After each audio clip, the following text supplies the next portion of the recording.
নমস্কার বন্ধুরা, ওয়েলকাম সবাইকে শুভ স্পোর্টস নিউজ চ্যানেলে। তো গাইস, এই ভিডিওতে আমরা আলোচনা করতে চলেছি ইন্ডিয়ান ফুটবল রিলেটেড বেশ কিছু গুরুত্বপূর্ণ ট্রান্সফার আপডেট। তাই পুরো ভিডিওটি শেষ পর্যন্ত দেখার অনুরোধ রইল।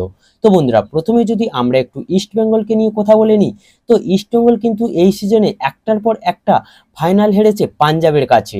ইস্ট বেঙ্গলের মেন প্রতিপক্ষ কিন্তু এখন হয়ে উঠেছে পাঞ্জাব, এটা আমরা বলতেই পারি। কারণ এর আগে আইএসএল এর কথা ভাবো, সেখানে কিন্তু পাঞ্জাবের কাছেই হেরে বিদায় নিতে হয়েছিল এই ইস্ট বেঙ্গলকে। তারপর আরএফডিএল লিগেও সেই ফাইনালেই পাঞ্জাবের কাছে হারতে হয়েছিল, যেটা ইস্টবেঙ্গল সমর্থকদের সমস্ত স্বপ্ন ভেঙে দিয়েছিল।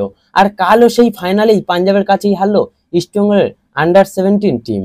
আর কাল তো পাঞ্জাব ইস্টবেঙ্গলকে কোনো সুযোগই দেয়নি, তাই যোগ্য টিম হিসাবেই কিন্তু পাঞ্জাব চ্যাম্পিয়ন হয়েছে, এটা আমরা বলতেই পারি। তো এরপর আমরা যদি একটু ট্রান্সফার আপডেট নিয়ে কথা বলি, তো প্রথমেই যার কথা বলবো সে হলো ওডেই অনান্ডিয়া। তো এই ওডেই অনান্ডিয়া হচ্ছেন একজন 31 বছর বয়সী Spanish centre back. Market value 1.6 কোটি টাকা, খেলছিলেন এফসি গোয়ার হয়ে। তো এই প্লেয়ারটির সঙ্গে কিন্তু গোয়া আরও একটা সিজনের জন্য চুক্তি বাড়িয়ে নিল। আর গোয়ার হয়ে যে সে পারফরমেন্স দেখিয়েছে, তাতে করে গোয়াতে থেকে যাওয়া ছিল শুধুমাত্র সময়ের অপেক্ষা। গোয়ার জার্সিতে 24টা ম্যাচ খেলেছে, যেখানে একটি গোলও করেছে সে। আর সবচেয়ে বড় কথা, খুবই ঠান্ডা মাথার একজন প্লেয়ার, আর তাই তো তার নামের পাশে মাত্র 3টে হলুদ কার্ড। আর তাকে কিন্তু হায়দ্রাবাদ থেকে গোয়াতে নিয়ে আসার মেন যিনি কারিগর, তিনি হলেন মানালো মার্কুয়েস। তো যাই হোক, আরও একটা সিজন কিন্তু তাকে আমরা গোয়ার জার্সিতে খেলতে দেখতে চলেছি। তো এবার যদি আমরা একটু মোহনবাগানের একজন বিদেশিকে নিয়ে কথা বলি, তো সে হলো জনি কাউকো। তো জনি কাউকোকে যে মোহনবাগান আর রাখবে না, সেটা প্রায় 70% কনফার্ম, এটা তোমরা ধরে নিতেই পারো। কারণ মোহনবাগানের সঙ্গে জনি কাউকোর চুক্তি অলরেডি শেষ হয়ে গেলেও মোহনবাগান কিন্তু নতুন করে কোনো চুক্তির অফার কাউকে করেনি, বা করেছে বলেও কিন্তু কোনো আপডেটও বেরিয়ে আসেনি।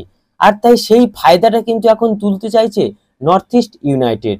কোনো ট্রান্সফার ফি ছাড়াই একদম ফ্রি প্লেয়ার হিসেবে জনি কাউকোকে দলে নিতে চাইছে নর্থ ইস্ট। আর সেই হিসেবে তারা কিন্তু জনি কাউকোর সঙ্গে অ্যাডভান্স লেভেলে কথাবার্তাও চালাচ্ছে।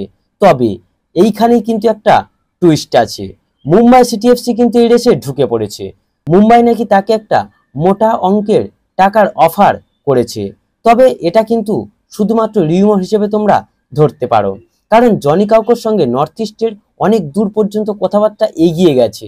তো সবকিছু যদি ঠিকঠাক থাকে এবং শেষ মুহূর্তে যদি কোনো অঘটন না ঘটে, তাহলে জনি কাউকোর মোহনবাগান ছাড়া এক প্রকার নিশ্চিত, এবং সেটা মুম্বাইতে নয়, নর্থ ইস্টে যাওয়ার চান্স সবচেয়ে বেশি।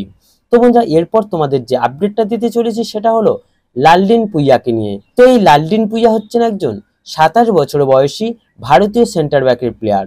সেন্টার ব্যাক ছাড়াও ডিফেন্সিভ মিডফিল্ডার হিসাবেও খেলতে পারেন, যার মার্কেট ভ্যালু 1.6 কোটি টাকা। তো এই লালডেন পুইয়া কিন্তু বেশ কয়েকটা মরশুম ধরে জামশেদপুর এফসির হয়ে ক্রমাগত খুব ভালো পারফর্ম করে আসছে। আর আগে জামশেদপুর এফসির কোচিং করে যাওয়া বর্তমান চেন্নাইয়ের কোচ ওয়েন কোয়েলের কিন্তু খুবই পছন্দের একজন প্লেয়ার। তাই ওয়েন কোয়েল যেহেতু এখন জামশেদপুর এফসি ছেড়ে চেন্নাইতে কোচিং করাচ্ছে, তাই সে জামশেদপুর এফসি থেকে চেন্নাইতে এই লালডেন পুইয়াকে কিন্তু সই করিয়ে নিয়েছে। তো গাইস, এই ভিডিওতে এই আপডেটগুলি জানানোর ছিল।